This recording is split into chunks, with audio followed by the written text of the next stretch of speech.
안녕하세요. 오늘은 요즘 정말 많은 분들이 궁금해하시는 민생회복지원금에 대해 당신과 함께 자세히 파헤쳐 보려고 합니다. 정부 발표 내용을 토대로 누가, 얼마나, 또 어떻게 받을 수 있는지 그 핵심만 쏙쏙 뽑아서 정리해 드릴게요. 네, 이번 지원금 말이죠. 나도 받을 수 있을까? 이게 가장 궁금하신 지점일 텐데요.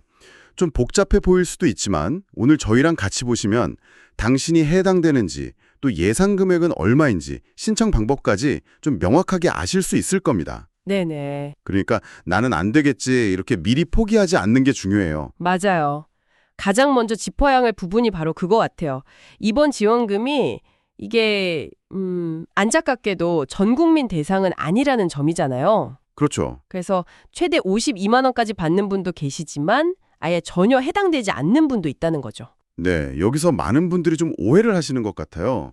그냥 나는 당연히 안 될 거야 이렇게 생각하고 아예 알아보시질 않는 거죠. 아, 그럴 수 있겠네요. 네, 부산의 김순자 할머니 사례를 보면요. 본인이 기초수급자여서 지원 대상인데도 그걸 잘 모르시고 계속 걱정만 하셨다고 하더라고요. 이런 경우가 생각보다 많을 수 있습니다. 그렇군요. 그럼 구체적으로 이게 어떻게 지급되는 건지부터 좀 볼까요?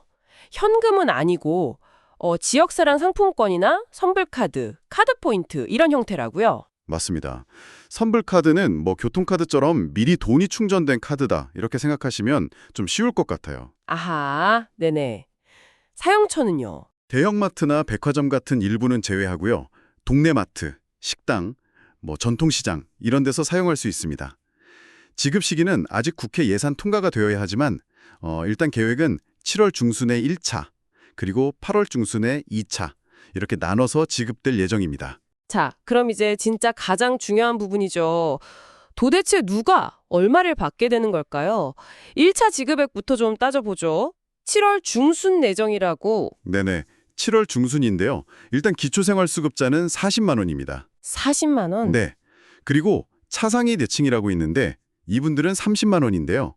이 차상위 계층이라는 게 조금 낯설 수 있어요. 네, 좀 어렵죠. 네, 단순히 소득만 보는 게 아니라 예를 들어서 의료급여 수급자라든가 기초연금이나 장애인연금 수급자, 또 한부모 가정 지원 대상자 이런 분들이 포함될 수 있거든요. 와, 그렇군요.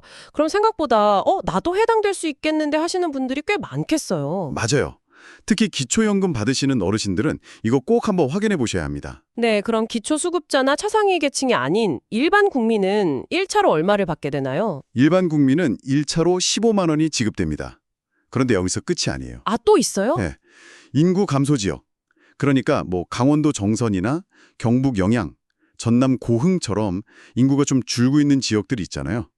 전국에 한 84개 시군 정도 되는데 여기 거주하시는 분들께는 2만 원이 추가로 지급됩니다. 아하, 그럼 예를 들어 기초수급자이면서 동시에 인구 감소 지역에 사시면 1차에 40만 원 더하기 2만 원, 총 42만 원을 받게 되는 거군요. 정확합니다. 네, 그리고 8월 중순에 2차 지급이 또 있습니다. 2차 지급. 네. 이때는 소득 상위 10%, 그러니까 건강보험료 기준으로 제일 많이 내시는 분들을 제외하고 나머지 90% 국민에게 10만 원이 추가로 지급돼요. 아, 그럼 전체 90%니까 꽤 많은 분들이 2차 지급 대상이 되겠네요. 그럼 최종 금액을 한번 합산해 봐야겠어요. 기초수급자는 1차 40, 2차 10해서 최대 50만 원, 네, 만약 인구 감소 기업 거주자라면 52만 원까지 가능하고요. 그리고 차상위 계층은 1차 30, 2차 10해서 최대 40만 원, 인구 감소 지역이면 42만 원, 그렇죠. 일반 국민은 1차 15만 원에 2차 10만 원 더해서 최대 25만 원, 인구 감소 지역이면 27만 원이 되는 거죠. 금액 차이가 꽤 크네요. 네, 정말 꼼꼼히 따져봐야겠어요.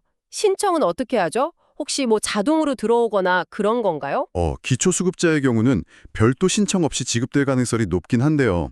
이건 아직 확정은 아니고 공식 발표를 좀 더 지켜봐야 합니다. 아, 그렇군요. 네, 그 외 대상자분들은 온라인 정부24 사이트에서 하시거나 아니면 가까운 주민센터, 읍면동 사무소에 직접 방문해서 신청해야 합니다. 온라인이 좀 어려우신 분들은 방문하시면 아마 도움을 받으실 수 있을 거예요. 내가 대상인지 아닌지 이걸 확실히 아는 게 제일 중요하겠네요. 그렇죠. 관련 증명서를 확인하시거나 본인이 기초연금 같은 걸 받고 있는지 확인해보는 방법도 있고요. 가장 확실한 건 역시 주민센터에 전화해서 직접 문의하시는 겁니다. 제가 혹시 차상위 계층에 해당될 수 있나요? 이렇게요. 아, 네. 직접 물어보는 게 제일 빠르겠군요. 그리고 정말 중요한 주의사항도 있죠.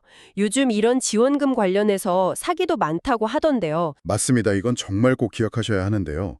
정부나 공공기관은 절대로 전화나 문자로 돈을 먼저 요구하거나 개인정보, 카드번호, 비밀번호 같은 금융정보를 묻지 않습니다. 절대 안 묻죠. 네.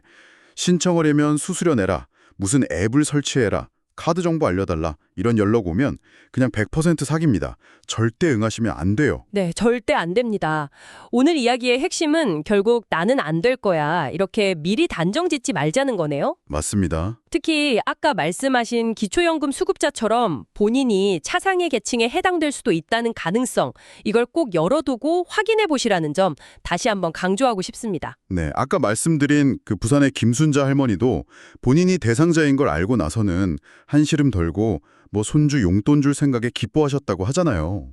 이 지원금이 당신에게도 그런 작은 기쁨이나마 아니면 좀 도움이 될 수 있습니다. 네, 오늘 저희가 전해드린 이 정보가 당신아 살림에 조금이나마 보탬이 되는 그런 열쇠가 되기를 바랍니다. 혹시 주변에 이 정보가 꼭 필요한 분, 특히 어르신이나 정보 확인이 좀 어려운 분이 계시다면 오늘 들으신 내용을 잘 전달해 주시는 건 어떨까요? 좋은 생각입니다. 물론 가장 정확한 내용은 앞으로 나올 정부의 공식 발표를 계속 주시하는 것이 중요하겠습니다. 오늘 내용이 도움이 되셨다면 구독과 좋아요 부탁드려요. 댓글도 많이 남겨주시면 저희 채널에 큰 도움이 됩니다. 오늘 더 건강하고 행복한 하루 보내세요. 감사합니다.